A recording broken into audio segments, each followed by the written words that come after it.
Just before we walked into the service, we were talking to Brother Jubilan and his better half about revival.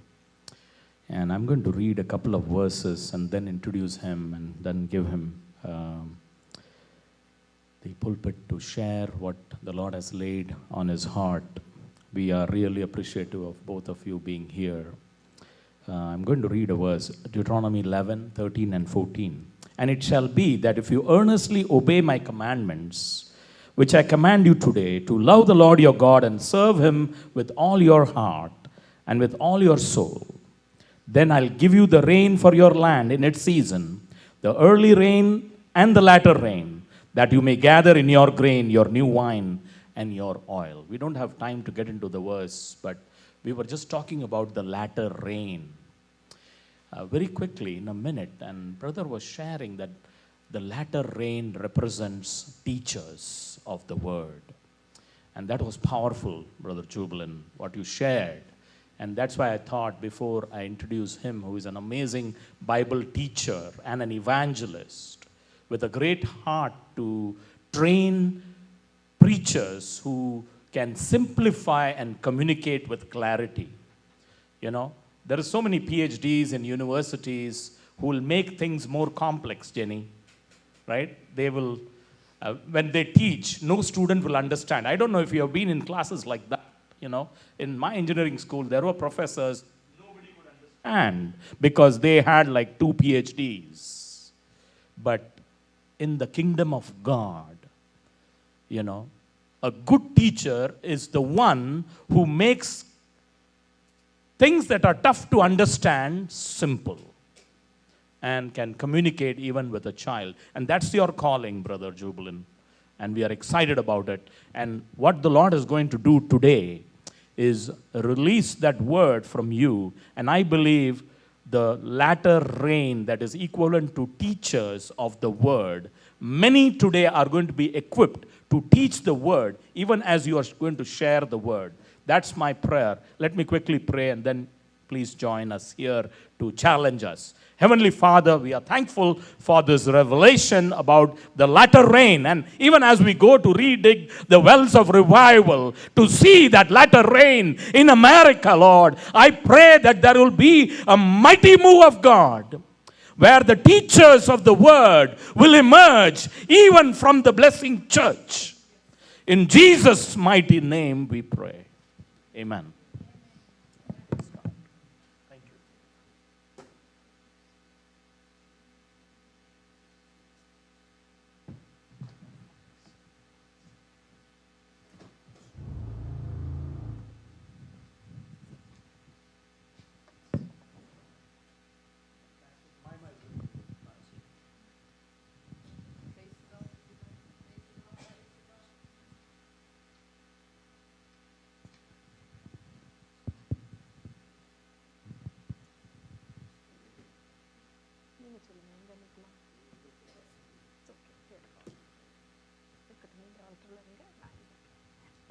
Praise the Lord, everybody. Amen. Praise Father. Thank you, Jesus. Praise the Lord. உங்கள் மத்தியில் இருக்கிறதுலே ரொம்ப சந்தோஷம். Delighted to be in your midst. இந்த காலை வேளையிலும் கூட கர்த்தரை ஆராதிக்கும்படி வந்திருக்கிறீங்க. When this morning you have come here to worship the Lord. உங்களுடைய நேரத்தை எல்லாம் அப்பாவுக்காக ஒதுக்கி வச்சிருக்கிறீங்க. You have sacrificed your time for your father. உங்க பணத்தை எல்லாம் தேவனுக்காக செலவு செய்து இங்க வந்திருக்கீங்க. You have spent your money and you have come here. கர்த்தருடைய நாமத்தில் சொல்லுகிறேன். In the name of Jesus I say. நிச்சயமாகவே தேவன் உங்களை 1000 மடங்கு செழிக்க பண்ணுவாராக. For sure God will prosper you 1,000 times. எத்தனை பேர் ஆமென் சொல்ல முடியும்? How many can say amen? ஆமென். சரி. இந்த காலை வேளையிலும் கூட பாஸ்டர் சிரில் அவர்களுக்கும் சிஸ்டர் ஜெமிமா அவர்களுக்கும் என்னுடைய அன்பின் வாழ்த்துக்களை தெரிவிக்கிறேன். I bring greetings to Pastor Cyril and Sister Jemima this morning. தேவனுக்கு ஆராதனை செய்த பிரதர் மார்க் அவங்களுடைய குடும்பத்திற்கு அன்பின் வாழ்த்துக்களை தெரிவிக்கிறேன். I bring greetings to Brother Mark and his family. நான் கர்த்தருடைய வார்த்தைக்கு நேராய் கடந்து போகலாம். Let's get into the word of God. 2 காரியங்களை இந்த காலை வேளையில் நான் தியானிக்க போகிறோம். We are going to meditate on two things. ஒன்று, how to read it the wells of revival. அந்த எழுப்புதலின் ஊற்றுகளை நாம் எப்படி திரும்ப தோண்டி எடுப்பது. How do we redig the wells of revival? இன்னொரு காரியம், நம்முடைய வாழ்க்கையில் பர்சனல் லைஃப்பில் ஆசீர்வாத ஊற்றுகளை எப்படி தோண்டி எடுப்பது. How do you dig those wells of blessing revival? உங்களுடைய சொந்த வாழ்க்கையில் ஆசீர்வாதங்களை எப்படி பெறுவது. How do you receive the blessings in your personal life? அடுத்து, தேசத்திற்கான எழுப்புதலை எப்படி பெறுவது. For your nation, how to see that revival? இந்த ரெண்டு கேள்விகளுக்கும் ஒரே பதில் தான். There is only one answer for both the questions. அதைத்தான் இன்றைக்கு நாம் தியானிக்க போகிறோம். That is exactly what we are going to meditate today. இதற்கு வேதத்தில் நிறைய பகுதிகள் இருக்கிறது. There are many portions in the scripture. ஈசாக்கு ஊற்றுகளை துறவினதையும் நாம் தியானிக்கலாம். We will be meditating on how Isaac dug those wells. But நேரம் கருதி நான் மற்றொரு வேத பகுதியை எடுத்துக்கொள்கிறேன். I am going to explain another portion of scripture. 1 Corinthians chapter 10 verse 4. 1 கொரிந்தியர் புத்தகம் 10வது அதிகாரம் 4வது வசனம். 1 Corinthians chapter 10 and verse 4. எல்லாரும் ஒரே ஞானபானத்தை குடித்தார்கள். எப்படி எனில் அவர்களோட கூட சென்ற ஞான கன்மலையின் தண்ணீரை குடித்தார்கள். அந்த கன்மலை கிறிஸ்துவே. And all drank the same spiritual drink, for they drank of that spiritual rock that followed them, and that rock was Christ. ஞான கன்மலையின் தண்ணீரை குடித்தார்கள். They drank the same spiritual drink. அந்த ஸ்பிரிச்சுவல் ராக், அந்த ஞான கன்மலையினுடைய தண்ணீரை குடித்தார்கள். They drank of the spiritual rock. அவர்கள் எப்படி அந்த ஞான கன்மலையிலிருந்து அந்த ஆசீர்வாதத்தை எடுத்தார்கள், அதைத்தான் இப்போ நம்ம தியானிக்க போகிறோம். We are going to meditate on how they received the blessing out of the spiritual rock. யாத்திராகம புத்தகம் 17ஆம் அதிகாரம் 1 6 வரைக்கும். Exodus chapter 17 from verses 1 to 6. யாத்திராகமம் 17வது அதிகாரம் 1 6 வரைக்கும். பின்பு இஸ்ரவேல் புத்திரராகிய சபையார் எல்லாரும் கர்த்தருடைய கட்டளையின்படியே சீன் வனாந்தரத்திலிருந்து புறப்பட்டு பிரயாணம் பண்ணி ரெவத்தீமிலே வந்து பாளையம் இறங்கினார்கள். அங்கே ஜனங்களுக்கு குடிக்க தண்ணீர் இல்லாதிருந்தது. அப்பொழுது ஜனங்கள் மோசேயோடே வாதாடி, நாங்கள் குடிக்கிறதற்கு எங்களுக்கு தண்ணீர் தர வேண்டும் என்றார்கள். அதற்கு மோசே, என்னோட ஏன் வாதாடுகிறீர்கள், கர்த்தரை ஏன் பரீட்சை பார்க்கிறீர்கள் என்றான். ஜனங்கள் அவ்விடத்திலே தண்ணீர் தவனமாய் இருந்தபடியால் அவர்கள் மோசேக்கு விரோதமாய் முறுமுறுத்து, நீர் எங்களையும் எங்கள் பிள்ளைகளையும் எங்கள் ஆடு மாடுகளையும் தண்ணீர் தவனத்தினால் கொன்று போட எங்களை எகிப்திலிருந்து ஏன் கொண்டு வந்தீர் என்றார்கள். மோசே கர்த்தரை நோக்கி கூப்பிட்டு, இந்த ஜனங்களுக்கு நான் என்ன செய்வேன், இவர்கள் என்மேல் கல்லெறிய பார்க்கிறார்களே என்றான். அப்பொழுது கர்த்தர் மோசேயை நோக்கி, நீ இஸ்ரவேல் மூப்பரில் சிலரை உன்னோடே கூட்டிக் கொண்டு நீ நதியை அடித்த உன் கோலை உன் கையிலே பிடித்து கொண்டு ஜனங்களுக்கு முன்னே நடந்து போ. அங்கே ஓரேப்பிலே நான் உனக்கு முன்பாக கன்மலையின் மேல் நிற்பேன்.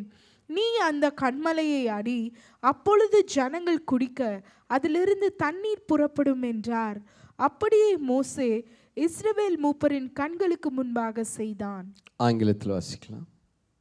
Then all the congregation of the children of Israel set out on their journey from the wilderness of Sin, according to the commandment of the Lord, and camped in Rephidim. But there was no water for the people to drink. Therefore the people contended with Moses and said, give us water that we may drink. So Moses said to them, why do you contend with me? Why do you tempt the Lord?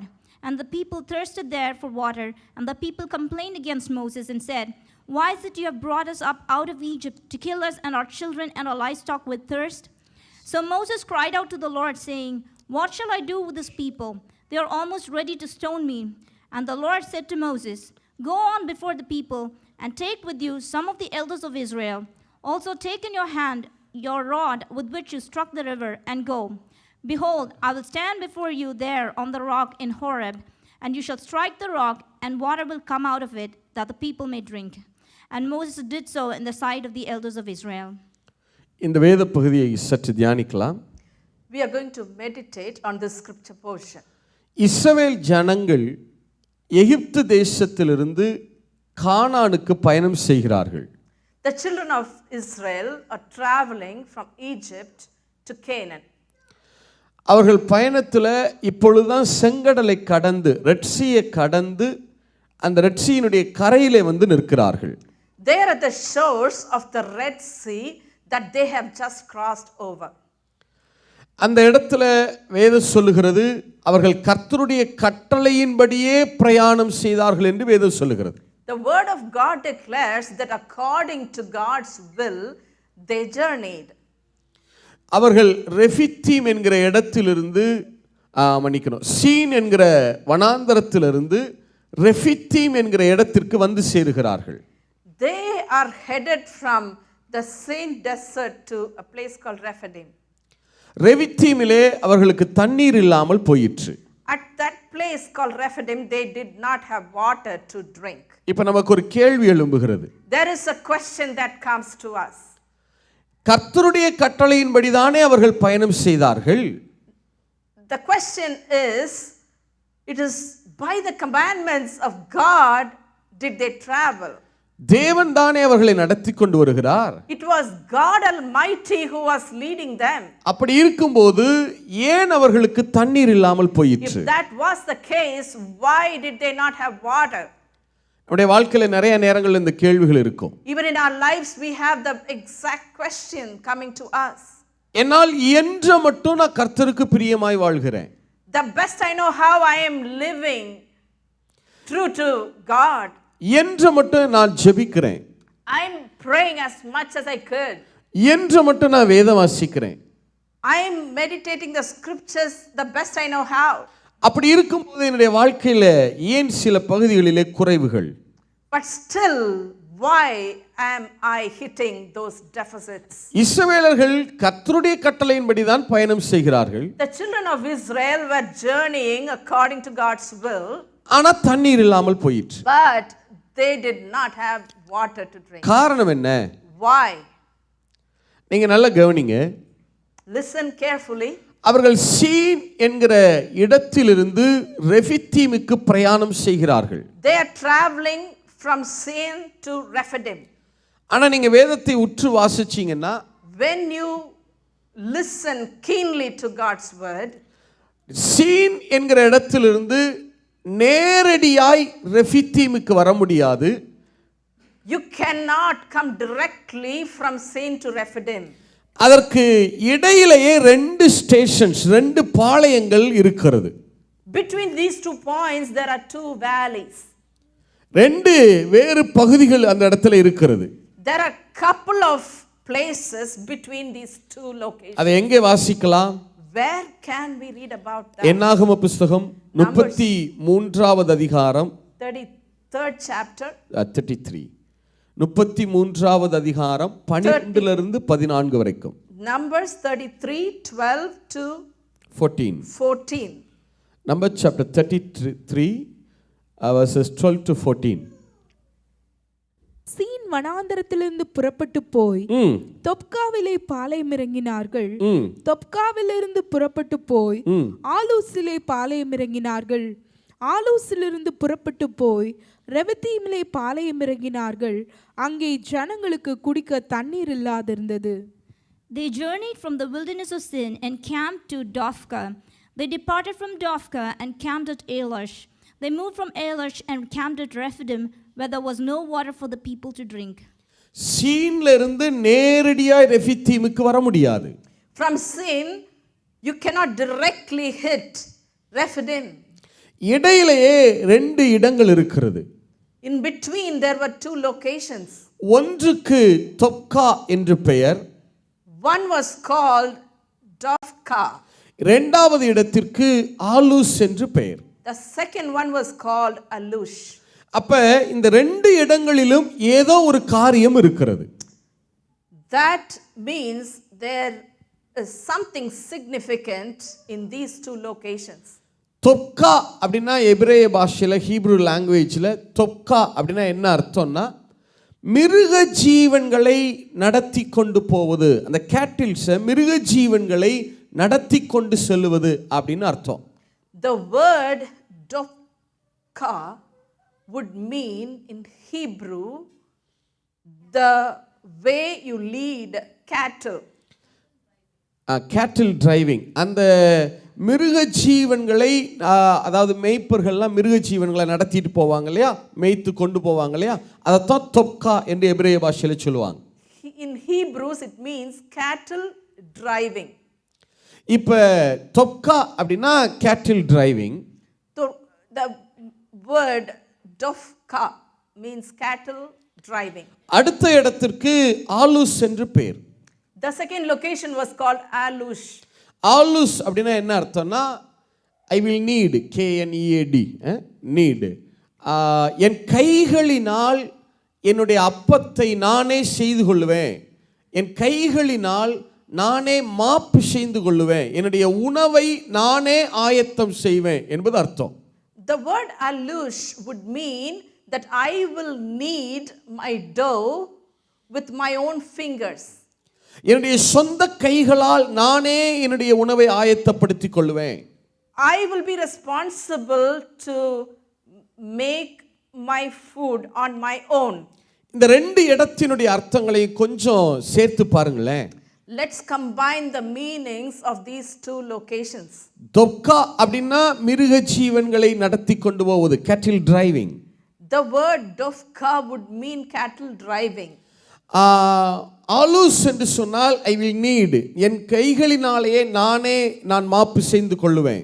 Alush would mean that I will knead the flour with my own hands. என்ன அர்த்தம்? What does that mean? இஸ்ரவேலர்கள் எகிப்திலிருந்து வெளியே வர்றப்ப அவங்ககிட்ட நிறைய மிருக ஜீவன்கள் இருக்கு, கேட்டில்ஸ் இருக்கு. When the children of Israel journeyed from Egypt, they had a lot of cattle. இப்ப அந்த மிருக ஜீவன்கள்ல இருந்து அவர்களுக்கு வருமானம் வர ஆரம்பிக்கிறது. There was an income that came to them from the cattle. அந்த மிருக ஜீவன்கள்ல இருந்து அவர்களுடைய உணவு தேவைகள் எல்லாம் அவங்களுக்கு பால்ல இருந்து நெய்ல இருந்து இத போல உணவுகள்லாம் அவர்களுக்கு வருகிறது. All the food that the children of Israel needed came from that cattle, like the butter and the meat came from the cattle. இப்போ அவங்க என்ன நினைக்கிறாங்க, இந்த மிருக ஜீவன்களை வைத்தே நான் பிழைத்துக் கொள்ள முடியும், என் வாழ்க்கையை நடத்தி விட முடியும்னு நினைக்கிறாங்க. Their trust was on those cattle. They thought that they can make a livelihood with those cattle. அந்த மிருக ஜீவன்களை வைத்தே என்னுடைய வாழ்க்கையை நான் நடத்தி கொண்டு விடுவேன். They thought those cattle are good enough for my life. அந்த மிருக ஜீவன்கள் தான் என்னுடைய வாழ்வாதாரம், லைஃப் சோர்சஸ் அந்த மிருக ஜீவன்கள் தான். They said that their livelihood came from those animals. என்னுடைய வாழ்வாதாரம், லைஃப் சோர்ஸ் அந்த மிருக ஜீவன்கள் தான். The source of my living comes from those animals. இப்ப இதுவரைக்கும் கர்த்தர் தான் எனக்கு எல்லாம்னு பார்த்தவங்க, as far as that point they had looked up to the Lord for everything. கர்த்தர் தான் என்னுடைய வாழ்வாதாரம் என்று பார்த்தவங்க இப்ப மிருக ஜீவன்களை வாழ்வாதாரமாய் பார்க்க ஆரம்பிக்கிறார்கள். Now they have changed their minds from looking up to God as the source to going to those animals and thinking that those animals is the source for their livelihood. இதுவரைக்கும் கர்த்தரால தான் நான் வாழ்கிறேன்னு நினைச்சவங்க அவர்கள் பார்வை இப்ப மிருக ஜீவன்கள் பக்கம் திரும்புகிறது. Now their eyes have turned from God to those animals. அங்கதான் பிரச்சனை ஆரம்பிக்கிறது. That is where exactly the problem starts. ஆகையினால தான் அங்கே அவர்களுடைய மிருக ஜீவன்களுக்கு தண்ணீர் இல்லாமல் போனது. That is why the cattle did not have water to drink. உண்மை என்ன தெரியுமா? The truth is, அங்க ஜனங்களுக்கெல்லாம் குடிக்க தண்ணீர் இல்லாம இல்ல, ஜனங்களுக்கு தண்ணீர் இருந்தது. the truth of the matter is that the people had water to drink. ஆண்டவர் ஒரு நாளும் தம்முடைய ஜனங்களை அவர் தண்ணீர் தாகத்தில் விட்டதில்லை. God will never put his children in a place of thirst. ஏசாயா புத்தகம் 48வது அதிகாரம் 21வது வசனம் அதைத்தான் சொல்லுகிறது. Isaiah chapter 48 verse 21 says exactly that. அவர் அவர்களை வனாந்திரங்களில் நடத்தும்போது அவர்களுக்கு தாக விடாய்த்திருந்ததில்லை. கண்மலையிலிருந்து தண்ணீரை அவர்களுக்கு சுரக்க பண்ணினார். கண்மலையை பிளந்தார், தண்ணீர் ஓடி வந்தது. And they did not thirst when he led them through the deserts. He caused the waters to flow from the rock for them. He also split the rock and the waters gushed out. வேதம் சொல்லுது, ஜனங்களை ஒரு நாளும் அவர் தண்ணீர் தாகத்தில் விட்டதில்லை. The word of God declares that God will never let his people. ஜனங்களுக்கு தண்ணீர் இருக்கிறது. For people they had water. அவங்க மிருக ஜீவன்களுக்கு தான் தண்ணீர் இல்லாமல் போயிற்று. It was for their cattle they did not have water. அதனால தான் அவங்க அந்த மிருக ஜீவன்களையும் சேர்த்து தான் இஸ்ரவேலர்கள் அங்கே சொல்லுகிறார்கள். The children of Israel included the animals and said those words. Exodus chapter 17 verse 3. Exodus chapter 70 verse 3. ஜனங்கள் அவ்விடத்திலே தண்ணீர் தமனமாய் இருந்தபடியால் அவர்கள் மோசேக்கு விரோதமாய் முறுமுறுத்து, நீர் எங்களையும் எங்கள் பிள்ளைகளையும் எங்கள் ஆடு மாடுகளையும் தண்ணீர் தமனத்தினால் கொன்று போட எங்களை எகிப்திலிருந்து ஏன் கொண்டு வந்தீர் என்றார்கள். And the people thirsted there for water, and the people complained against Moses and said, Why is it you have brought us up out of Egypt to kill us and our children and our livestock with thirst? அவர்கள் எங்களுக்கு தண்ணி இல்லைன்னு மட்டும் சொல்லல, எங்கள் மிருக ஜீவன்களுக்கு தண்ணி இல்லைன்னு சேர்த்து சொல்றாங்க பாருங்க. Now they are complaining that they did not have water for themselves, but they are saying that their livestock did not have water. இப்ப ஜனங்களுக்கு தண்ணீர் இருக்கிறது. The people had water to drink. ஆனா மிருக ஜீவன்களுக்கு தண்ணீர் இல்லை. It was for the livestock. காரணம் என்ன? Water. The reason is, அவங்க மிருக ஜீவன்கள் தான் தங்களுடைய வாழ்வாதாரம் என்று பார்க்க ஆரம்பித்து விட்டார்கள். the children of Israel thought that it is the animals that were the livelihood for them. அப்பதான் ஆண்டவர் அவர்களுக்கு ஒரு பாடத்தை கற்றுக் கொடுத்தார். That is when God wanted them to learn a lesson. உங்களுடைய வாழ்வாதாரம் நான் தான். God wanted to tell the children of Israel that their livelihood is God Almighty. நான் தான் உங்களுடைய வாழ்வாதாரம்.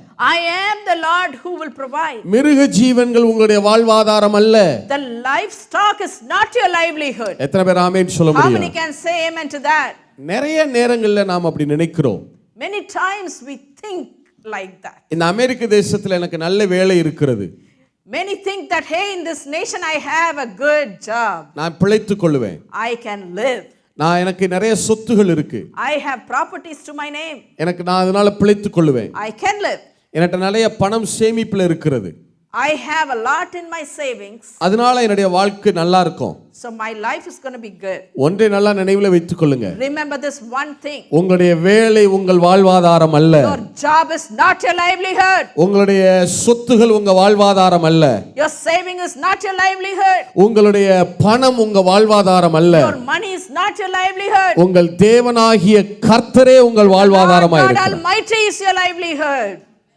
ஹல்லேலூயா. Hallelujah. எத்தனை பேர் ஆமென் சொல்ல How முடியும்? many can say amen to that?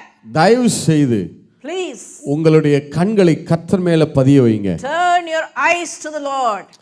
அவர் உங்களுக்கு ஒரு நல்ல வேலையை கொடுத்திருக்கலாம். He might have given you a good job. உங்களுக்கு சொத்துக்களை He could கொடுத்திருக்கலாம். have given you good properties. உங்களுக்கு நல்ல பணத்தை He கொடுத்திருக்கலாம். could have given you good earnings. ஆனா அது இருக்குதோ இல்லையோ, Whether it is there in place or not, அது இருந்தாலும் இல்லைனாலும் whether it is there or it doesn't, உங்களை வாழ்வழிக்க கர்த்தரால முடியும். God can give you a livelihood. எத்தனை பேர் ஆமென் சொல்ல How முடியும்? many can say amen to that? இல்ல, அநேகருடைய பிரச்சனை என்ன தெரியுமா? The problem with many, அநேகர் எப்படி ஜெபிக்கிறாங்கன்னா, Many are praying like this. ஆண்டவரே நீங்க எனக்கு ஒரு நல்ல வேலை கொடுத்துட்டீங்கன்னா என் வாழ்க்கை சரியாயிரும். God, if you only would give me a good job, my life will be fixed. ஆண்டவரே நீங்க எனக்கு ஒரு ப்ரமோஷன் கொடுத்துட்டீங்கன்னா, என்னுடைய ஜாப்ல ஒரு ப்ரமோஷன் கொடுத்துட்டீங்கன்னா என்னுடைய லைஃப்ல எல்லா பிரச்சனையும் முடிஞ்சிரும். If you would only give me a promotion, things will be all set for me. அப்படியே நினைக்கிறீங்க? Why do you think that way? அந்த ஜாப் அந்த வேலை உங்களுக்கு கிடைக்குதோ கிடைக்கலையோ, Whether you get that job or you don't, அந்த ப்ரமோஷன் உங்களுக்கு வருதோ இல்லையோ, whether that promotion comes to you or not, கர்த்தரால உங்களை வாழ வைக்க முடியும். our God can make you live. அவர் தம்முடைய வார்த்தையை அனுப்புனார்னா எவ்விதத்திலும் உங்களை வாழ வைக்க அவரால முடியும். If he will send his word, you can live. எத்தனை பேர் ஆமென் சொல்ல How many முடியும்? can say amen to that? நிறைய பேர் இப்படி ஜெபிப்பாங்க. Many pray like this. சில பேர் இப்படி எங்கிட்ட ஜெபம் பண்ண சொல்லுவாங்க. Some people come with a prayer request to us. Pastor, Pastor, எனக்கு ஒரு லேண்ட் இருக்கு, I have a land. அதுல ஒரு நல்ல வீடு இருக்கு, I have a good house. அந்த வீடு எப்படியாவது நல்ல விலைக்கு வித்தரணும். I want that house to be sold for a very good price. அதை வித்துட்டேன்னா என்னுடைய பிரச்சனை எல்லாம் சரியாயிரும். If I could sell my property, all my problems will be solved. அதனால தான் அதை விற்கவே மாட்டேங்குது. That is exactly why that house cannot be sold for you. நீங்க ஏன் அப்படி நினைக்கிறீங்க? Why do you think that? அதை வித்து தான் உங்களுடைய காரியங்கள் சரியாகணும்.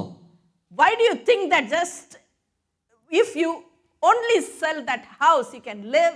அந்த வேலை உங்களுக்கு கிடைச்சாதான் உங்க வாழ்க்கை சரியாகும். Why do you think that only if you hit that job, your life will be fixed? அந்த ஒரு குறிப்பிட்ட மனிதர் உங்களுக்கு உதவியா இருந்தா தான் உங்க லைஃப் நல்லா இருக்கும்.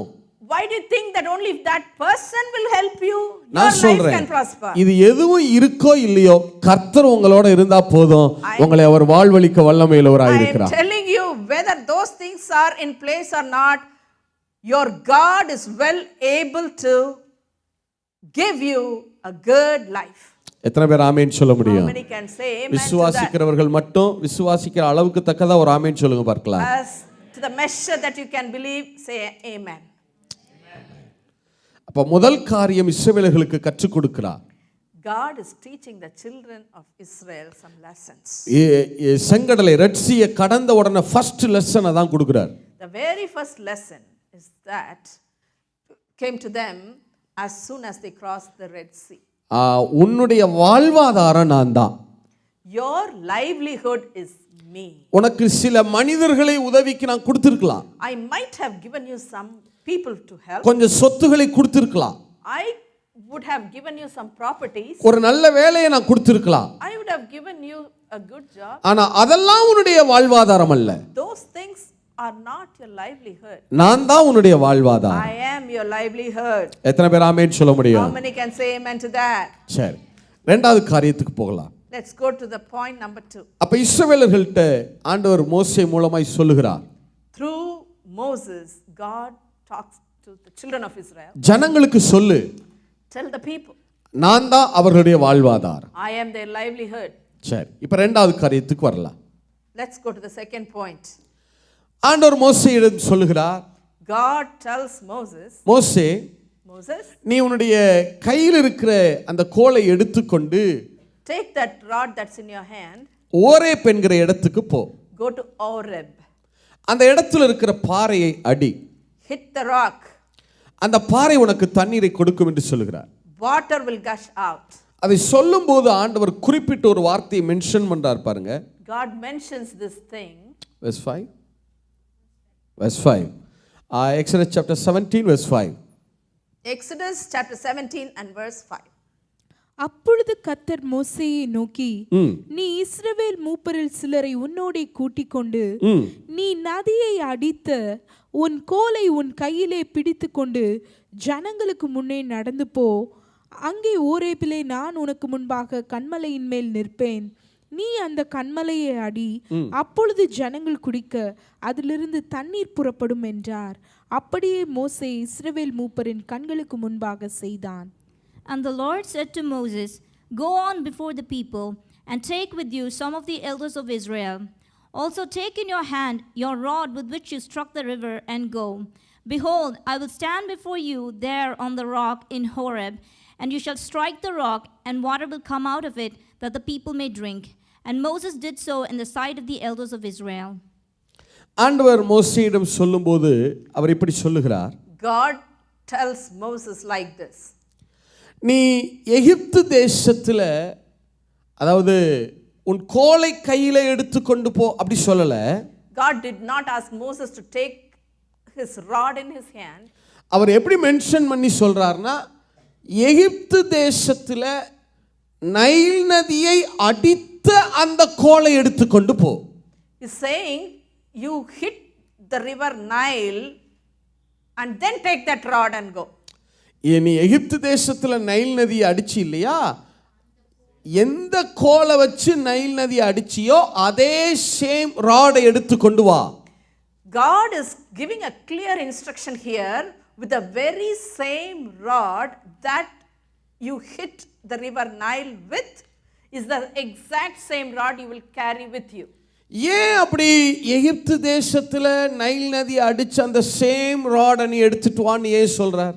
Why would God ask Moses to take the very same rod with which he hit the river Nile? அப்ப எகிப்து தேசத்துல அந்த ராடை வச்சு அடிச்சப்ப நைல் நதி என்ன ஆயிற்று? When Moses took that rod and hit the river Nile, what happened? Exodus chapter 7 verses 20 and 21. Exodus chapter 7 verse 21. கர்த்தர் கட்டளையிட்டபடி மோசேயும் ஆரோனும் செய்தார்கள். பார்வோனுடைய கண்களுக்கு முன்பாகவும் அவன் ஊழியக்காரரின் கண்களுக்கு முன்பாகவும் கோலை ஓங்கி நதியில் உள்ள தண்ணீரை அடிக்க நதியில் உள்ள தண்ணீர் எல்லாம் இரத்தமாய் மாறி போயிற்று. நதியின் மீன்கள் செத்து நதி நாறி போயிற்று. நதியின் தண்ணீரை குடிக்க எகிப்தியருக்கு கூடாமற் போயிற்று. எகிப்து தேசம் எங்கும் இரத்தமாய் இருந்தது. And Moses and Aaron did so, just as the Lord commanded. So he lifted up the rod and struck the waters that were in the river, in the sight of Pharaoh and in the sight of his servants. And all the waters that were in the river were turned to blood. The fish that were in the river died. The river stank, and the Egyptians could not drink the water of the river. So there was blood throughout all the land of Egypt. எகிப்து தேசத்துல மோசே அந்த Nile நதியை அந்த கோலினால் அடித்த போது என்ன நடந்தது? What happened when Moses struck the river Nile in Egypt? அந்த மோசே அந்த கோலை வச்சு நதியை அடிச்சப்ப நைல் நதியினுடைய தண்ணீர் குடிக்க கூடாமல் போயிற்று. When Moses hit the river Nile with the rod, that water came to a place where it could not be drunk. இப்ப இஸ்ரவேல் ஜனங்கள் மோசே கையில் இருக்கிற அந்த ராடை எப்படி பார்க்கறாங்கன்னா, அவங்க அதை நெகட்டிவாவே பார்க்கறாங்க, எதிர்மறையாகவே பார்க்கிறார்கள். The children of God had a negative connotation when they looked at that rod in the hands of Moses. ஏன்னா அந்த ராடை வச்சு எகிப்து தேசத்துல மிகப்பெரிய ஜட்ஜ்மெண்ட்லாம் நடக்குது. Because of that rod, there was a big judgment that hit the land. அந்த ராடை வச்சு பூமியை எர்த்த அடிச்சப்ப பூமியிலிருந்து டஸ்ட் தூசு கிளம்புகிறது. When that rod was hit on the ground, the dust came up. வண்டுகள் கிளம்புகிறது. There were worms that came up. அந்த மோசே கையில இருந்த அந்த ராடை வானத்துக்கு நேரா உயர்த்தினப்ப டார்க்னஸ் உண்டாகுது. When that rod was lifted up to heaven, the darkness filled that place. கல் மழை பொழிகிறது. That rain of stones came down. அந்த ராடை வச்சு அடிச்சப்ப நைல் நதியுடைய தண்ணீர் ரத்தமா மாறிடுச்சு. When the rod hit the water turns into blood. இப்ப அந்த ராடை அவங்க எப்படி பார்க்கறாங்கன்னா நெகட்டிவாவே பார்க்கறாங்க. Oh, they had a very negative impression about that rod. அத பயத்தோடயே பார்க்கறாங்க. They were very afraid of that rod. இந்த ராடை வச்சு அடிச்சா இந்த ராட் வந்து பயங்கரமானதை செய்யும்.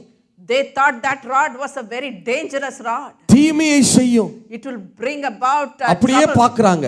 They had that mindset. அந்த ராட் எதை அடையாளப்படுத்துகிறது? what does that rod signify? Isaiah chapter 11 verse 4. Isaiah chapter 11 verse 4. நீதியின்படி ஏழைகளை நியாயம் விசாரித்து யதார்த்தத்தின்படி பூமியில் உள்ள சிறுமையானவர்களுக்கு தீர்ப்பு செய்து பூமியை தமது வாக்கின் கோலால் அடித்து போதும். பூமியை தமது வாக்கின் கோலால் அடித்து. ஆங்கிலத்தில் But with righteousness he shall judge the poor, and decide with equity for the meek of the earth. He shall strike the earth with the rod of his mouth, and with the breath of his lips he shall slay the wicked. Rod of his mouth, அவருடைய வாயின் வார்த்தையை தான் அந்த rod என்பது அடையாளப்படுத்துகிறது. The rod would represent the word of Almighty God. Rod என்பது எதை அடையாளப்படுத்துதுன்னா தேவனுடைய வார்த்தையை. The rod represents the word of God. சங்கீதம் 23ல நீங்கள் வாசிக்கலாம், உமது கோலும் உமது தடியும் என்னை தேற்றும் என்று சொல்லி. You can read it in Psalm 23 with his rod and his staff. You can read that. Comfort me. They comfort me. அப்ப அந்த ராட் அந்த கோல் என்னை தேற்றுகிறதுனா என்ன அர்த்தம்னா தேவனுடைய வார்த்தை நம்மை தேற்றுகிறது, கம்ஃபோர்ட் பண்ணுதுன்னு அர்த்தம். The phrase his rod would comfort me would mean that it is the word of God that would comfort me. அப்ப மோசே கையில இருக்கிற அந்த ராட் எதை குறிக்குதுன்னா word of God, தேவனுடைய வார்த்தையை சிக்னிஃபை பண்ணுது. So that rod in the hands of Moses represents the word of God. இப்ப ஆண்டவர் மோசேட்ட சொல்றார், God is telling Moses, Moses, இஸ்ரவேல் ஜனங்கள் உன் கையில இருக்கிற அந்த கோலை அந்த ராடை நெகட்டிவாவே பார்க்கறாங்க. The children of Israel are always looking at the rod in your hand with a very bad impression. அப்ப என்ன அர்த்தம்? What does that mean? உன் கையில இருக்கிற அந்த கோலை அந்த என்னுடைய வார்த்தையை இவங்க எதிர்மறையாகவே பார்க்கிறார்கள். They stand against the word of God. நீ அந்த கோலை எடுத்துட்டு வா. Bring that rod. அந்த கோலை வச்சு அந்த பாறையை அடி. Now hit on that rock. அது உனக்கு தண்ணீர் கொடுக்கும். Water will gush out of that. நல்லா கவனிங்க. Listen to me carefully. Same rod. It is the same ஒரே rod. கோல் தான். It's the very same rod. எகிப்து தேசத்துல எகிப்தியர்களின் தண்ணீரை குடிக்க முடியாமல் செய்கிறது. The same rod made the water into blood so that they cannot drink. அதே நேரத்துல அந்த கோல் இஸ்ரவேல் ஜனங்களுக்கு அந்த கற்பாறையிலிருந்து தண்ணீரை புறப்பட பண்ணுகிறது. The same rod made that rock give good water for the Israelites to drink. ஒரே கோல் ரெண்டு விதமாய் வேலை செய்கிறது. The same rod but two different operations. எகிப்தியர்களுக்கு அது ஜட்ஜ்மென்ட் கொண்டு வருகிறது. To the children of Israel it brought judgment. ஆனால் இஸ்ரவேலர்களுக்கு அது தண்ணீரை புறப்பட பண்ணுகிறது. To the children of Israel it brought water. எகிப்தியர்களுடைய வாட்டர் சோர்ஸையே அந்த ராட் இல்லாமல் செய்கிறது. That rod can stop the source of that water. எகிப்துல நைல் நதி தான் எகிப்தியர்களுடைய water source. The source for water for the children people that lived in Egypt was that river Nile. அந்த நைல் ரிவர் ஈஜிப்சியனுடைய வாட்டர் சோர்ஸ் அது. For the Egyptians their water source was the river Nile. அந்த rod அந்த water சோர்ஸையே close பண்ணுது.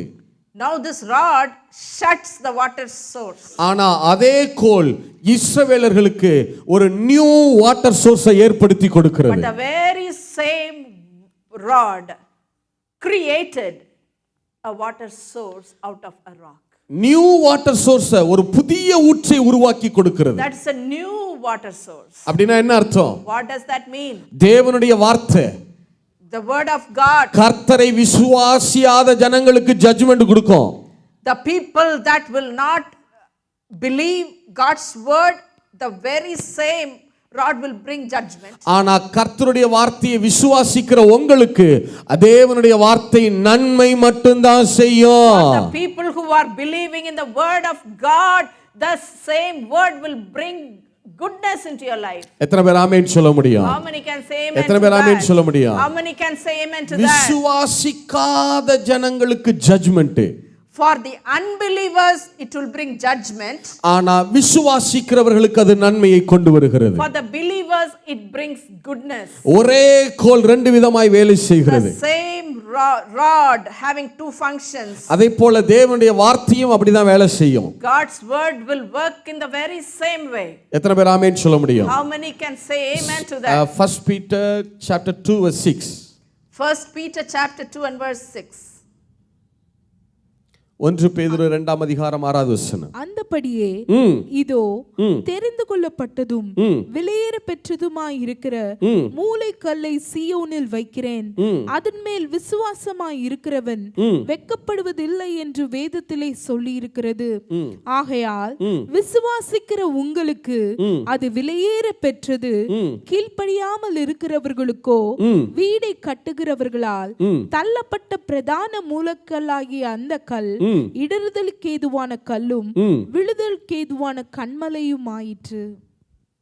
Therefore it is also contained in the scripture, behold, I lay in Zion a chief cornerstone, elect, precious, and he who believes on him will by no means be put to shame. Therefore to you who believe he is precious, but to those who are disobedient, the stone which the builders rejected has become the chief cornerstone, and a stone of stumbling and a rock of offense. விசுவாசிக்கிற உங்களுக்கு அந்த தேவனுடைய வார்த்தை நன்மை மட்டும்தான் செய்யும். For you who believe in God's word will do. அது பிரசியஸான நன்மைகளை அது செய்யும். It's called the precious.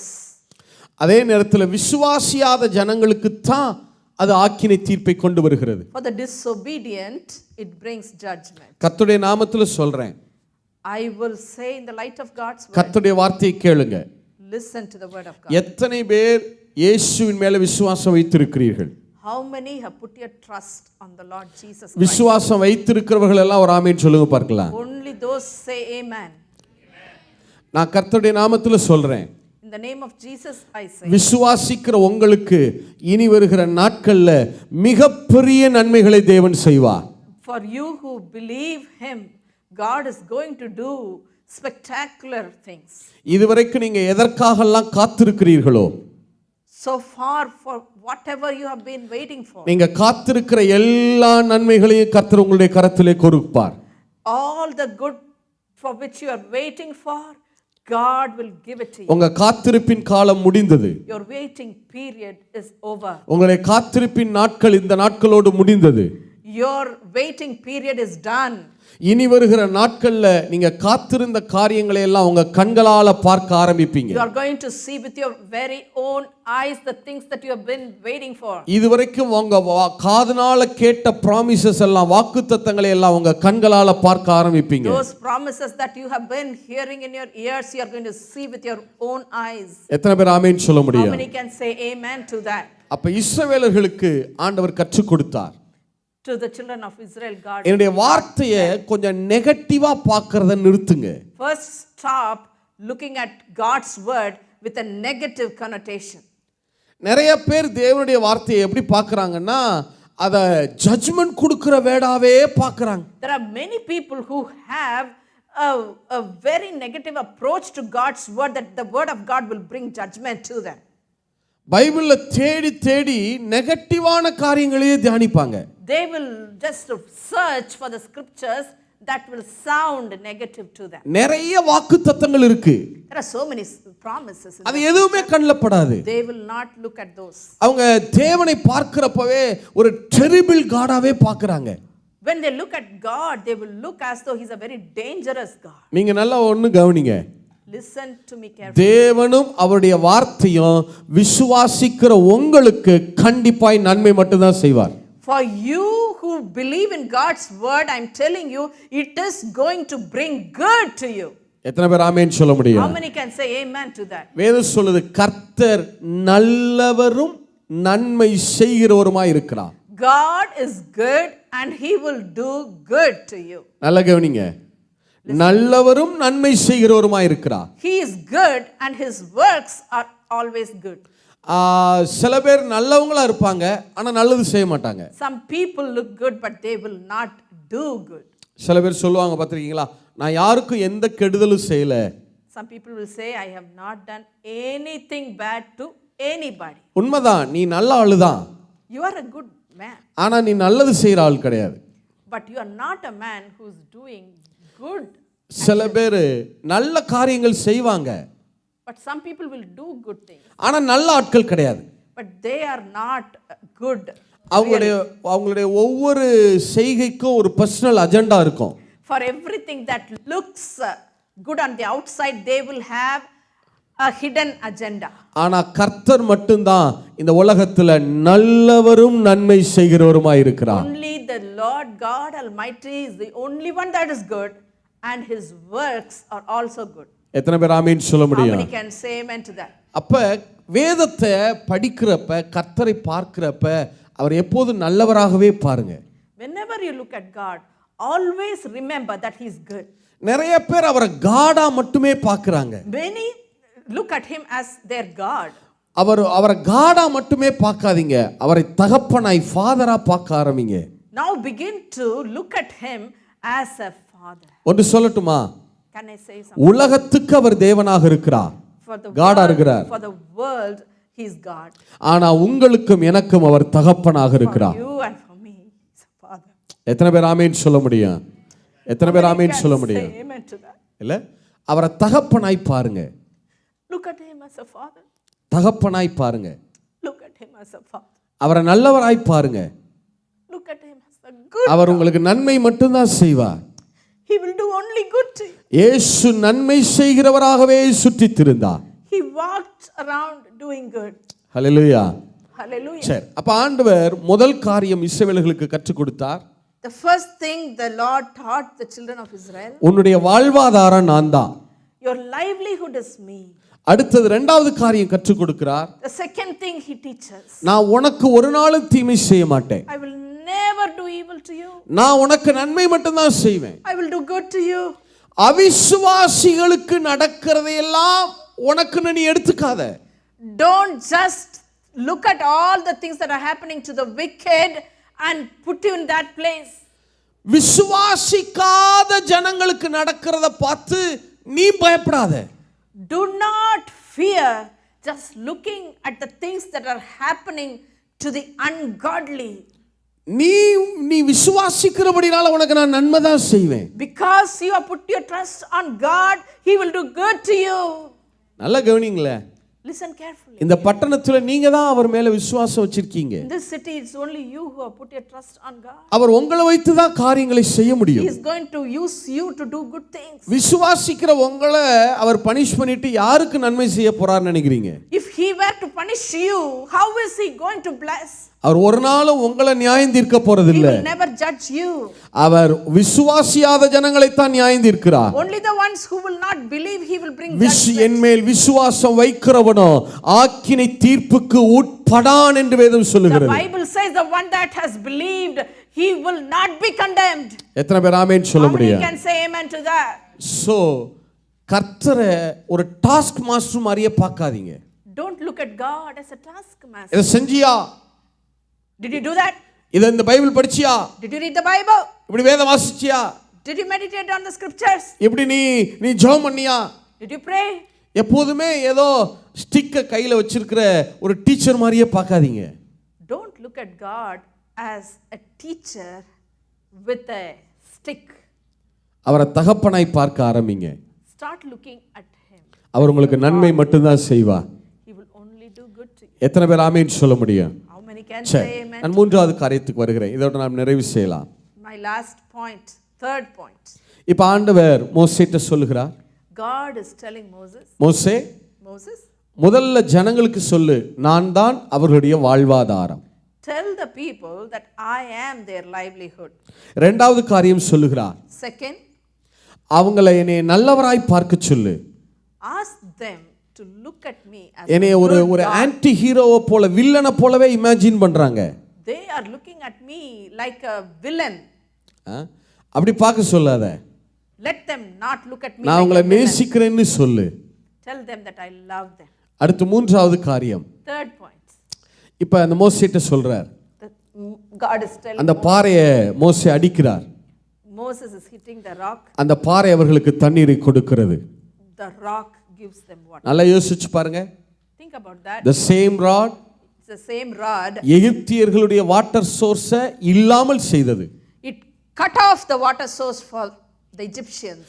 ஆனா இஸ்ரவேலர்களுக்கு புதிய ஒரு ஊற்றை புறப்பட பண்ணுகிறது. For the children of Israel, it starts a spring of waters. நல்லா கவனிச்சு பாருங்க. Think about it. ஒருத்தர் ரெண்டு பேரா அந்த ஊற்றுல தண்ணி குடிச்சாங்க. ஒருத்தர் ரெண்டு பேர் அந்த அந்த இஸ்ரவேலர்களுக்கு அந்த பாறையில இருந்து தண்ணீர் வந்துச்சு இல்லையா, அதுல ஒன்னு ரெண்டு பேர் தண்ணீர் குடிக்கல. Not the water did not quench the thirst of just one or two people. அது 3 மில்லியன் 30 லட்சம் ஜனங்களுடைய தாகத்தை தீர்த்தது. It quenched the thirst of 3 billion people. எத்தனை பேர் ஆமென் சொல்ல முடியும்? How many can say amen? அது ஒரே ஒரு நாள் அவர்களுக்கு தண்ணீர் கொடுக்கல. It did not give water to them for just one day. அவர்கள் வாழ்நாள் முழுவதும் அவர்களுக்கு தண்ணீர் கொடுத்தது. As long as they lived, that water was good enough for them. கர்த்தர் உங்களுடைய ஒரு நாள் தேவையை மட்டும் சந்திக்கிறவர் அல்ல. God is not going to just meet your need for just one day. உங்களுடைய வாழ்நாள் தேவை முழுவதையும் அவர் சந்திக்கிறவராய் As இருக்கிறார். long as you will live, God will meet your need. எத்தனை பேர் ஆமென் சொல்ல How முடியும்? many can say amen? எத்தனை to பேர் that? ஆமென் சொல்ல How முடியும்? many can say amen to that? தேவனும் அவருடைய வார்த்தையும் உங்கள் வாழ்நாள் முழுவதும் உங்கள் தேவைகளை சந்திக்கும். God and His word will meet your every need as long as you will live in this earth. சரி, இப்போ நமக்கு ஒரு கேள்வி வருகிறது. A question arises. Brother. Brother, மோசே அந்த ராடை வச்சு அந்த பாறையை அடிச்சார். Moses used that rod and hit that rock. அந்த பாறை தண்ணீர் கொடுத்தது. That rock gave water. இப்ப நான் எப்படி தேவனிடத்திலிருந்து ஆசீர்வாதத்தை எடுப்பது? How can I receive the blessing from God? அல்லது நான் எப்படி ஆசீர்வாத ஊற்றை பெறுவது? How can I receive the springs of water? அல்லது நான் எப்படி அந்த எழுப்புதலின் ஊற்றை தோண்டி எடுப்பது? How can I dig the wells of revival? இப்ப கவனிங்க. Now listen. அதை மாத்திரம் சொல்லி முடிக்கிறேன். I'm going to address that point and get to a closing. இஸ்ரவேலர்களுக்கு அந்த பாறை தண்ணீர் கொடுத்தது. For the children of Israel, that rock gave water. அந்த பாறை இஸ்ரவேலர்கள் பயணம் செய்த வனாந்திரம் முழுவதும் அவர்களோட பயணம் செய்கிறது. That rod, அந்த ராக், அந்த பாறை இஸ்ரவேலர்கள் எங்கெல்லாம் டிராவல் ஆனாங்களோ அவங்க கூட அந்த பாறையும் ரோல் ஆன் ஆகி அவர்களோட பின்னாடியே அந்த பாறை உருண்டு செல்கிறது. that rock went with them throughout the journey. அந்த வனாந்திரம் முழுவதும் அவர்களோட செல்கிறது. The rock went throughout the wilderness. அப்படிதான் பவுல் அதை எழுதுகிறார். That's how Paul writes. 1 Corinthians chapter 10 verse 4. 1 Corinthians chapter 10 and verse 4. எல்லாரும் ஒரே ஞானபானத்தை குடித்தார்கள். எப்படி எனில் அவர்களோட கூட சென்ற ஞான கன்மலையின் தண்ணீரை குடித்தார்கள். அந்த கன்மலை கிறிஸ்துவே.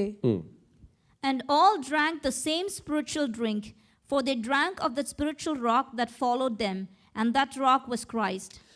அந்த பாறை அவர்களை ஃபாலோ பண்ணியே பின்னாடி உருண்டு செல்லுகிறது. That rock followed them throughout the journey. 42 stations இருக்கு அந்த வனாந்தரத்துல. 42 ஸ்டேஷன்ஸ், அந்த 42 பிளேசஸ் அவங்க இஸ்ரவேலர்கள் தங்கி இருந்த ஸ்டேஷன்ஸ். அந்த 42 பாளையங்களிலும் அவர்களோட கூட செல்லுகிறது. There were 42 locations they parked. At every point this rock was following them. இப்ப ஒரு கட்டத்துல என்ன சம்பவம் நடக்குதுன்னு பார்க்கலாம். At one time, let's see what happened. Numbers chapter 20 verse 1. Numbers chapter 20 verse 1. இஸ்ரவேல் புத்திரரின் சபையார் எல்லாரும் முதலாம் மாதத்தில் சீன் வனாந்தரத்திலே சேர்ந்து ஜனங்கள் காதேசிலே தங்கி இருக்கையில் மிரியாம் மரணமடைந்து அங்கே அடக்கம் பண்ணப்பட்டால் ஜனங்களுக்கு தண்ணீர் இல்லாதிருந்தது. Then the children of Israel, the whole congregation, came into the wilderness of Zin in the first month, and the people stayed in Kadesh, and Miriam died there and was buried there. Now there was no water for the congregation. இந்த வசனத்தை உற்று கவனிங்க. Let's meditate on this word. Miriam மரித்து அடக்கம் பண்ணப்பட்டால், Miriam died and was buried. ஜனங்களுக்கு குடிக்க தண்ணீர் இல்லாதிருந்தது. There was no water for the congregation.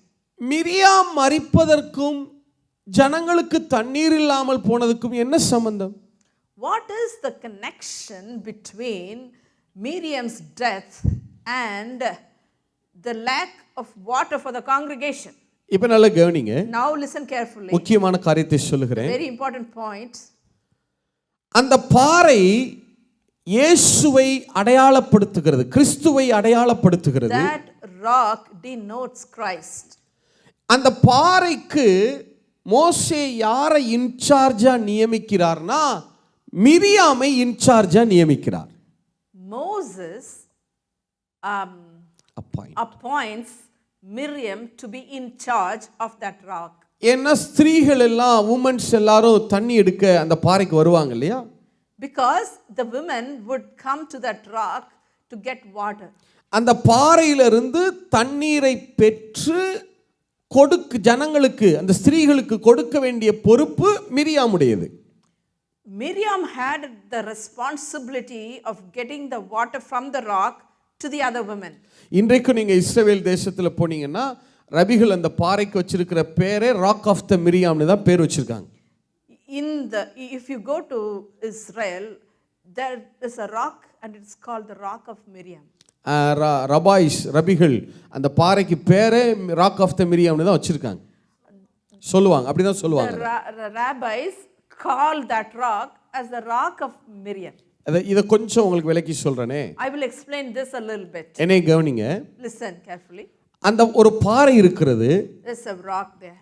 அந்த பாறை கிறிஸ்துவுக்கு அடையாளம். It represents Christ. அந்த பாறைக்கு முன்பாக மிரியாம் நிற்கிறாள். Miriam stands before that rock. Miriam சபைக்கு அடையாளம், சர்ச்சுக்கு அடையாளம். Miriam will represent, அவள் ஒரு விமன், ஸ்திரீயானவள் சபைக்கு அடையாளம். Woman represents the church. இப்ப அந்த பாறையிலிருந்து தண்ணீரை பெற்று, அந்த ஜீவ தண்ணீரை பெற்று, லிவிங் வாட்டரை பெற்று கொடுக்க வேண்டிய பொறுப்பு மிரியாமுடையது. Miriam had this responsibility to receive the water from the rock and give to the people. அந்த பாறை கிறிஸ்துவுக்கு அடையாளம். The rock represents Christ. Miriam சபைக்கு அடையாளம். Miriam represents church. அப்ப என்ன அர்த்தம்? What does that mean? கிறிஸ்துவினிடத்திலிருந்து ஜீவ தண்ணீரை பெற்று ஜனங்களுக்கு கொடுக்கிற பொறுப்பு சபையினுடையது.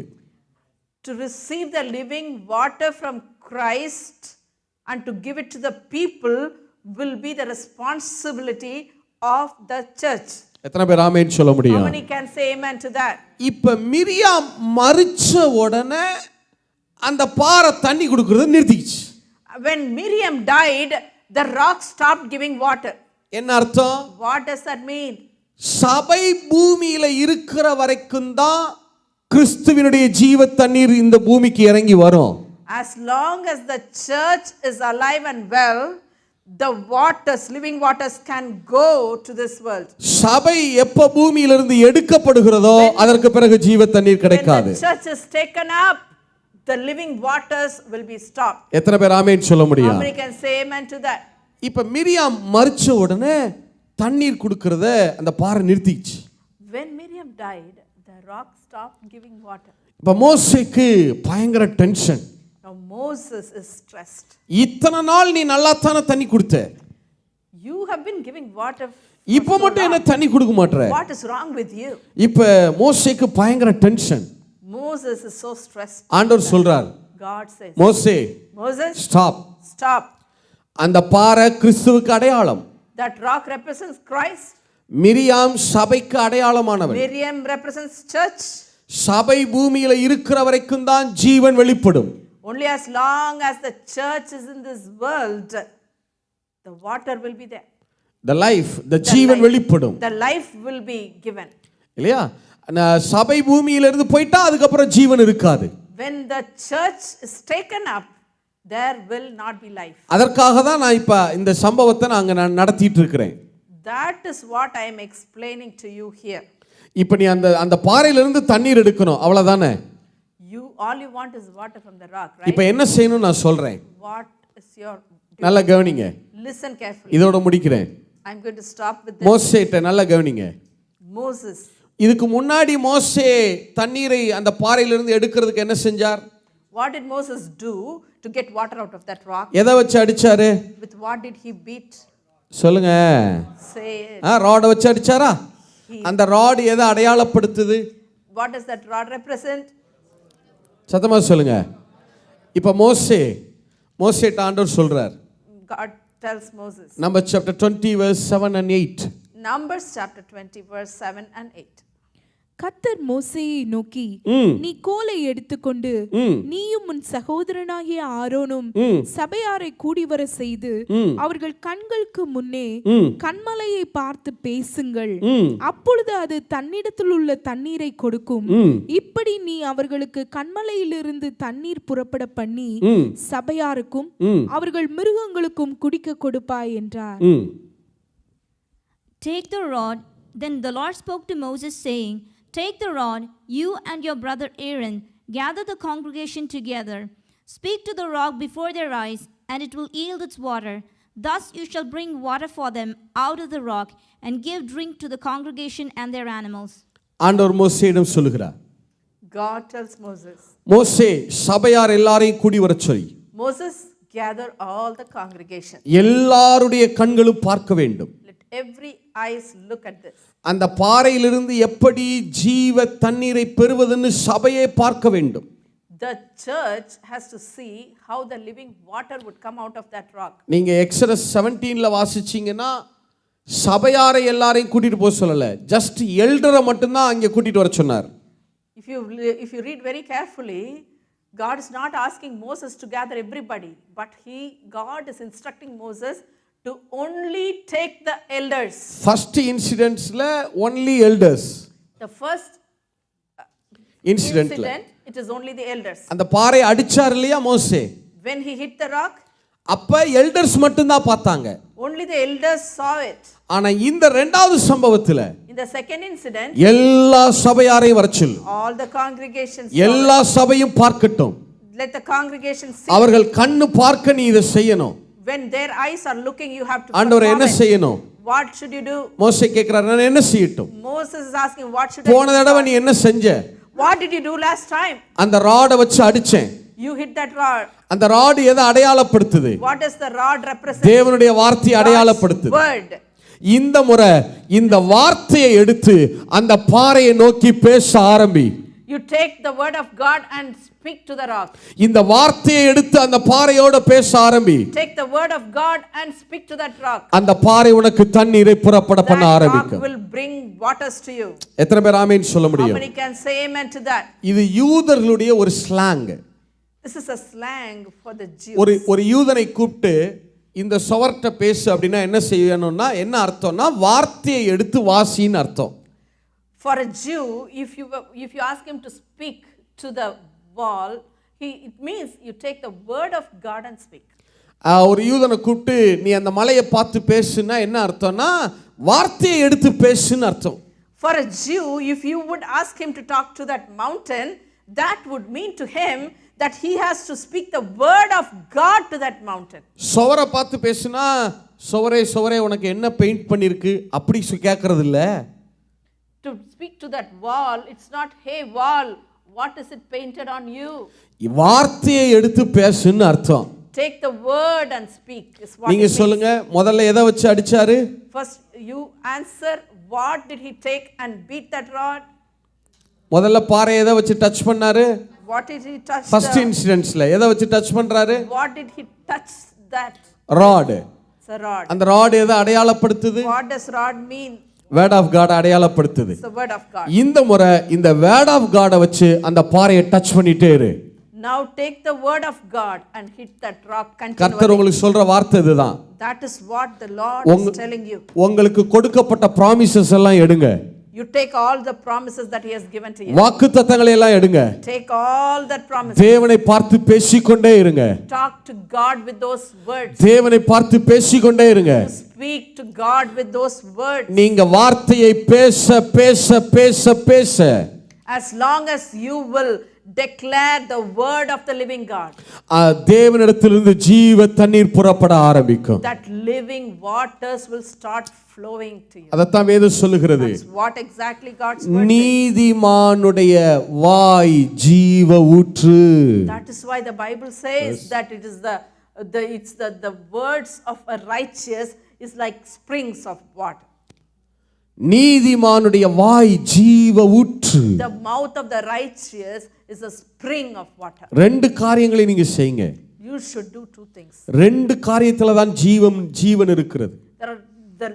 The life is there in two things. ஒன்னு ஜீவ அப்பம். First is the living bread. இல்லையா? ஜீவ அப்பம். Living bread. Bread of life. The bread of life. இன்னொன்னு ஜீவ தண்ணீர். Second, the living water. ஒன்னு ஜீவ அப்பம் என்பது இந்த வார்த்தை. Bread of life is God's word. ஜீவ தண்ணீர் என்பது அந்நிய பாஷை. The rivers of water is the tongues. The living water என்பது Water is tongues. The living water என்பது the tongues of fire. Living water is the tongues of fire. உங்க வாயிலிருந்து இந்த ரெண்டு வந்துட்டே இருக்கணும். Out of your mouth these two should continue. வாக்குத்தத்தங்களை பேசிக்கொண்டே இருங்க. Keep on declaring the promises of God. அந்நிய பாஷையில ஜெபித்துக்கொண்டே இருங்க. Keep on praying in tongues. நீங்க எழுப்புதல் ஊற்றை புறப்பட பண்ண ஆரம்பிப்பீங்க. You will start digging those wells of உங்க revival. வாழ்க்கையில ஆசீர்வாத ஊற்றுகள் புறப்பட In ஆரம்பிக்கும். your life those the springs of blessing will start coming. நீங்க செஞ்சு பாருங்களேன். You just practice it. ஒரு 3 to 6 month 3 to 6 months. Every day. Do that. Every day. ஒரு 10 வசனத்தையாவது வாயார சொல்லிருங்க. Take 10 verses and speak it out. கொஞ்ச நேரமாவது அந்நிய பாஷையில பேசிருங்க. At least a few minutes speak in இத நீங்க செய்ய as you keep doing it. உங்க வாழ்க்கையில தடைப்பட்ட ஆசீர்வாதங்கள் எல்லாம் புறப்பட்டு வர ஆரம்பிக்கும். All that unclogged blessings, எத்தனை பேர் ஆமென் சொல்ல unclogged முடியும்? blessings will be taken away. Hallelujah. How many believe that? Hallelujah. நான் அதாவது மரணமும் ஜீவனும் நாவின் அதிகாரத்தில் இருக்கிறது. Life and death is in the power of your tongue. நீங்க தேவன் ஆசீர்வாதத்துக்கு வழி கடினம், தேவன் தருகிற ஆசீர்வாதத்துக்கு வழி ரொம்ப கடினம் எல்லாம் அல்ல. The blessing of God is not a very tough path. நம்மட்ட பிரச்சனை என்ன தெரியுமா? The problem we have is நாம தவறாய் பேசுவோம். the words are wrong. இல்லைன்னா பேசாமல் அமைதியா உட்கார்ந்திருப்போம். Or we just zip our mouth and keep quiet. ஒன்னு தப்பா பேசுறது. One, talking not in line of God's word. இல்லைன்னா வாயம் அமைதியா உட்கார்ந்திருக்கிறது. Or just zip your mouth and keep quiet. ரெண்டுமே தப்பு தான். Both are wrong. தவறான வார்த்தைகளை பேசாதீங்க. Do not talk wrong words. அதே நேரத்தில் தேவனுடைய வார்த்தைகளை அமைதியா இல்லாம தேவனுடைய வார்த்தைகளை பேச ஆரம்பிங்க. Don't keep quiet but continue to speak. இந்த வார்த்தையை வச்சு அவரை டச் பண்ணுங்க. You touch God with his எனக்கு word. இந்த வாக்குத்தத்தத்தை சொன்னீரே. God, did you not give me this promise? இந்த வார்த்தையின்படி எனக்கு செய்வீரே. Lord, do this according to your word. என்னெல்லாம் வாக்குத்தத்தங்கள் தெரியும் உங்களுக்கு? Whatever promises you know, எல்லாவற்றையும் வாயில பேசுங்க. you speak it out. நீங்க கேபிட்டலுக்கு நீங்க போகிற போது தேசத்தை குறித்த நல்ல வாக்குத்தத்தங்களை டிக்ளேர் பண்ணுங்க.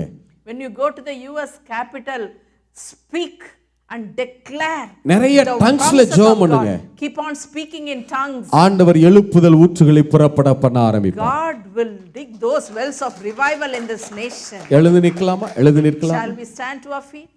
நான் ஜெபித்து முடிக்கலாம். We are going to pray and close.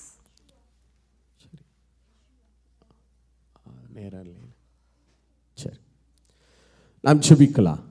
Let us pray. நல்ல ஆண்டவரே, உம்முடைய சமூகத்தில் வருகிறோம்.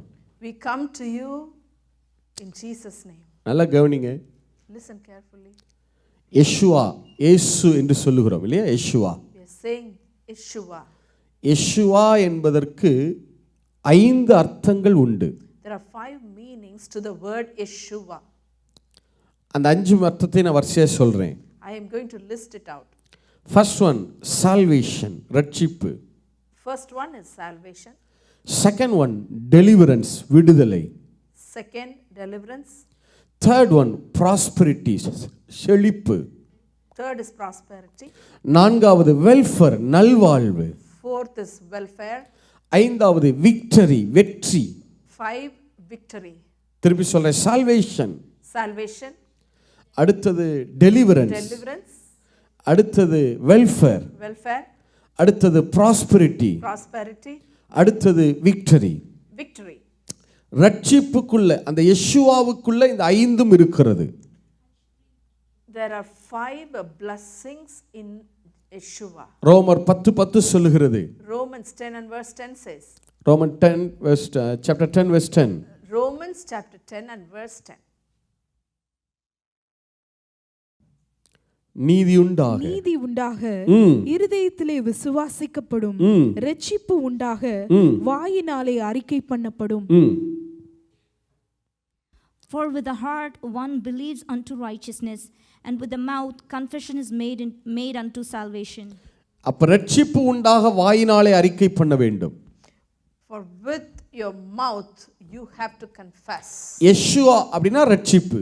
Yeshua means salvation. அந்த சால்வேஷனுக்குள்ள இந்த 5 blessingum இருக்கு. Inside the salvation all the 5 blessings. அப்ப ரட்சிப்பு உண்டாக salvation உண்டாக வாயினால கன்ஃபஸ் பண்ணனும். To bring salvation you have to confess with your mouth. அப்ப என்ன அர்த்தம்னா, What does that mean? இந்த 5 blessingum உண்டாக இந்த வசனத்தை நீங்கள் பேச வேண்டும். To receive the 5-fold blessing you have to speak the word out. salvation உண்டாக வசனத்தை பேச வேண்டும். For salvation you have to speak the word. deliverance உண்டாக வார்த்தையை பேச வேண்டும். To confess bring பண்ணனும். deliverance you have to confess the word. welfare உண்டாக வார்த்தையை கன்ஃபஸ் பண்ணனும். To get welfare you have to confess the word. prosperity உண்டாக வார்த்தையை கன்ஃபஸ் பண்ணனும். To get prosperity you have to confess the word. victory உண்டாக வார்த்தையை confuse பண்ணனும். To receive victory you have to confess the word. நீங்க வார்த்தையை பேச பேச இது எல்லாம் உங்களுக்கு உண்டாக ஆரம்பிக்கும். As long as you will continually speak the word out, all these blessings will be yours. எத்தனை பேர் ஆமென் சொல்ல How முடியும்? many can say amen to that? கிராஸை பார்த்து பேசிட்டே இருங்க. Continue to keep on speaking the நீங்க word of God. வேதத்துல எங்கெல்லாம் சிலுவையின் காயங்களை வாசிக்கிறீர்களோ, Wherever you see the wounds of Christ, எல்லா ஆசீர்வாதங்களும் அங்கே புறப்பட்டு வந்தது. every blessing started there. Jacob போய் அந்த மரங்களை வெட்டி எடுக்கிறார், காயப்படுத்தி அந்த மரங்களை கொண்டு வருகிறார். Jacob cuts those trees and brings it. அந்த மரங்கள் ஆடு அந்த ட்ரீஸ் அதில் இருந்த காயங்கள் ஆடுகளை பெருக பண்ணுகிறது. That those hurt those the stripes of the trees brought multiplication. அந்த ஆடுகளை பெருக பண்ணுது. It multiplied the flock. அந்த பாறை அடிச்சப்ப அந்த பாறை காயப்படுகிறது, அந்த ராக் காயப்படுகிறது. When that tree was hit, it was wounded. Rock அந்த பாறை. When that rock was hit, it was wounded. அந்த பாறை ஜனங்களுக்கு தண்ணீர் கொடுக்குது. That rock brought water to the people. மோசே ஆண்டவர்ட்ட கேட்டார். Moses asked God, நான் உங்க மகிமையை பார்க்கணும். I have to see your glory. ஆண்டவர் சொன்னார், God said, அந்த பாறையின் காயத்துல அந்த பிளவுல அந்த ஸ்ட்ரைப்ல போய் நில்லு. Go and stand in that rock that was cleft. அது உனக்கு நான் என்னுடைய மகிமையை நீ பார்க்க முடியும். You will be able to see my glory. யாக்கோபின் ஆடுகளை பெருக பண்ணுது. It multiplied the flock of Jacob. இஸ்ரவேலர்களுக்கு தண்ணீர் தேவை, தண்ணீர் கொடுக்கிறது. For the children of Israel it gave water. மோசே மகிமையை பார்க்க வேண்டும், மகிமையை காட்டுகிறது. Moses saw God's glory there. சிலுவையின் காயத்தை பார்த்து நீங்க பேசிட்டே இருங்க. As you keep on talking to the wounds, the stripes of Jesus. The stripes of Jesus. அது உங்களுக்கு என்ன தேவையோ அது எல்லாவற்றையும் உங்களுக்கு கொடுக்க வல்லமையுள்ளதா இருக்கிறது. It will give you everything that you will ever need. உங்களுக்கு என்ன தேவையோ அதை கொடுக்க வல்லமையுள்ளதா இருக்கிறது. Whatever you need it will give you. எத்தனை பேர் ஆமென் சொல்ல How முடியும்? many can say amen to that? உங்க வாயை திறந்தா ஒன்னு வசனம் வரணும். When you open your mouth, the word of God should come out. இல்லைனா அந்நிய பாஷை வரணும். Otherwise the tongues should come out. கண்களை மூடி ஜெபிக்கலாம். Let's close our eyes. நல்ல தகப்பனே, உங்க பிள்ளைகளுக்காக வருகிறோம். Good Father, we come to you for your children. இப்ப எங்க மத்தியில நீங்க நிக்கிறீங்க. You are there in the midst of us. உங்களுடைய ரெண்டு கரங்களையும் இங்க இருக்கிற ஒவ்வொருத்தருக்கு நேராக உயர்த்தி நிக்கிறீங்க. Lord, you are lifting up both your hands and standing in front of every single one. சிரித்த முகமா நீங்க நிக்கிறீங்க. Lord, you are standing with a smiling face. எங்க ஜெபத்தை காது கொடுத்து கேக்குறீங்க. Lord, you are listening to our prayers keenly. அந்த விசுவாசத்துல ஜெபிக்கிறோம். Lord, we are praying in faith. உங்க பிள்ளைகளை மனதார bless பண்றோம். Lord, with a whole heart we bless your children. உங்க பிள்ளைங்க 1000 மடங்கு பெருகுவார்களாக. May your children be multiplied 1,000. உங்க பிள்ளைகளுடைய காத்திருப்பெல்லாம் முடிந்தது. Let the waiting season of your children be உங்க over. காத்திருப்பின் நாட்கள் எல்லாவற்றையும் தேவன் முடிய பண்ணினார். The days of waiting are over. இனி வரும் நாட்கள்ல ஆசீர்வாத ஊற்றுகள் புறப்படும். In the days to come, those springs of blessing are coming up. எழுப்புதல் ஊற்றுகள் புறப்படும். Those revival wells are coming up. உங்களை தேவன் ஜாதிகளுக்கு for nations உங்களுக்கு ஒளியாக வைப்பார். God will make you a light for the nations of the இனி world. எல்லா வாக்குத்தத்தங்களும் முற்றிலுமாய் நிறைவேறும். Every promise will be fulfilled in your life. அப்படி சொல்லி பிள்ளைகளை bless பண்றோம். Lord, we bless your children இந்த with எல்லா those எங்களுடைய ஜெபங்களுக்கு வார்த்தைகளுக்கும் for all our prayers and for our எங்க words. மத்தியில நீங்க நின்னு You are standing in the midst of உங்களுடைய us. ரெண்டு கரங்களை பிள்ளைகளுக்கு நேராய் உயர்த்தி You are stretching out both your hands எங்களுடைய வார்த்தைகளுக்கு ஜெபத்துக்கு for our words and for our prayers. நீங்க உங்க வாயை திறந்து Lord, you open your mouth. நீங்க ஆமென் என்று சொன்னதற்காக, Lord, you are saying amen to that. அப்படியே ஆகட்டும் என்று சொன்னதற்காக So be it is what you are saying. உள்ளத்தின் ஆழத்திலிருந்து நன்றி செலுத்துகிறோம். We thank you for that. எல்லாவற்றையும் மீட்பர் இயேசுவின் நாமத்தில் ஜெபிக்கிறோம் நல்ல பிதாவே. We ask everything in the name of Jesus Christ. Amen.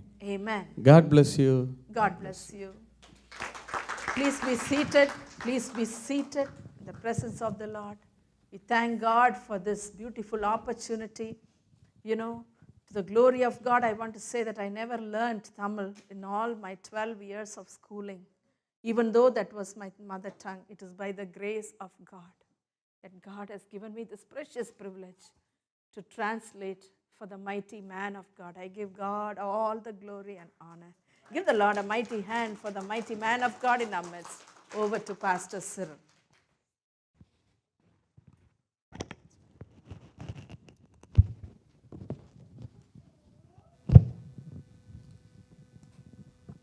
Praise the Lord. Let's give a mighty hand to the Lord. Tremendous word.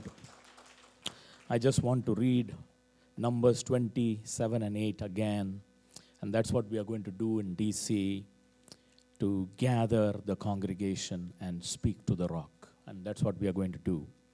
Numbers 27 and 8. And the Lord spoke to Moses, saying, "Take the rod, you and your brother Aaron, gather the congregation together.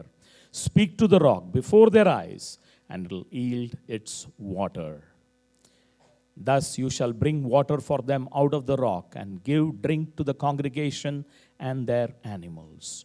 Even as we go to DC to gather the congregation, to gather the intercessors together, and to speak to the rock, the Lord is going to enable us to redig the wells of revival in DC. And even in Numbers 21 and 16, that's the word the Lord had given me when He spoke to me about going to DC. One of the scriptures, I should say, Numbers 21 and 16. From there they went to Beer, which is the well, where the Lord said to Moses, "Gather the people together, and I'll give them water." Then Israel sang this song, "Spring up, O well, all of you sing to it." And the well, the leaders sang, dug by the nation's nobles, by the lawgiver with their staves. And I'll not go into a lot of details, but even as we go to DC, and even as we gather the people together at the well that is there in the US Capitol, the Lord is going to give us water. And those who are going, and those who are even staying back, the Lord is calling you princes and nobles. People who dig the wells of revival in the nation are nobles and princes. Let's all stand up and close in prayer. Thank you, Lord, for this wonderful morning, Master. Thank you for the revelation from the Word of God. Thank you for this man of God, Brother Jubilant Joseph. I bless his ministry in Jesus' mighty name. Let the word of God go forth throughout the nations of the world. The 200 plus nations, Lord. Take this couple to the nations of the world to inspire and to stir up hearts, to equip teachers, to equip Bible teachers, Lord Jesus. And let the latter rain fall in the nations of the world. We thank you and praise you. Thank you, Master. Nothing is impossible for you. All things are possible for those who believe. Thank you, Master. Thank you, Lord. I desire that Yahweh will bless you and protect you, and that He will smile at you and act kindly toward you, and that He will be good to you and cause things to go well for you. In Jesus' name, amen. Praise God.